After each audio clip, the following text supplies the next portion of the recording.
పార్వతీనా మరి యశోద యేసు వాళ్ళ కృష్ణుడు వాళ్ళ మమ్మీ ఏం చేస్తున్నారు తెలుసా?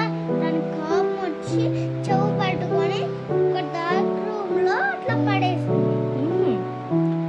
అట్లా కూర్చోబెట్టి పడేసింది. తనకు భయం వేసింది. అప్పుడేమో కృష్ణుడికి ఒక ఆలోచన వచ్చింది. ఆ ఆలోచనతో ఏం చేసినట్టు తెలుసా?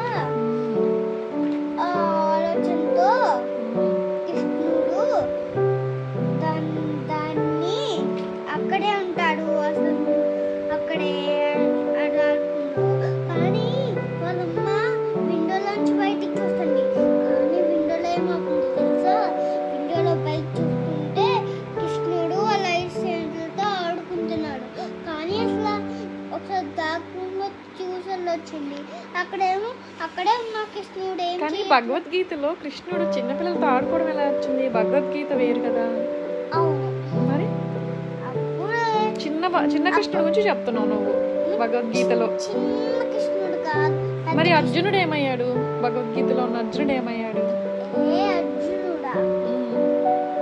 అప్పుడు రావణాసుడు కృష్ణుడిని యుద్ధం చేయాలనుకున్నాడు. ఏంటది యుద్ధమా? యుద్ధం చేయాలనుకున్నాడు. అప్పుడే వాళ్ళ 100 స్నేహితులతో యుద్ధం చేపించాడు. 100 స్నేహితులు కాదు, వాళ్ళు 100 మెంబర్స్ కౌరవాస్. అప్పుడు తను 100 కౌరవాస్ని పిలిచారంట. అప్పుడు వాళ్ళు చెప్పినారు, మీరెళ్ళి కృష్ణుడు యుద్ధం చేయి అని చెప్పినాడు. అప్పుడే కృష్ణుడు ఓహో తను యుద్ధం చేస్తున్నాడు అని కెమెరాలో చూశాడు.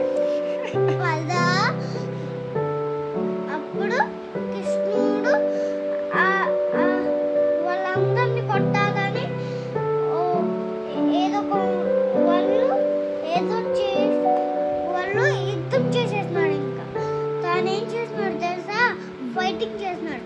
ఫైటింగ్ అయిపోయిన తర్వాత రావణ అందుకే కృష్ణుడు గుడ్ బాయా బ్యాడ్ బాయా? Good boy. నీకు ఇష్టమా? అప్పుడేమో ఏమైందో తెలుసా? రావణాసుని ఇంకా రావణాసు మిగిలిన్నాడు. ఆ రావణాసుని కొద్దామనుకుని కొట్టేస్తున్నాడు. ఇంకా తను ఏం చేస్తున్నాడు తెలుసా? ఆ కృష్ణుడు దెబ్బలతో పారిపోయాడు.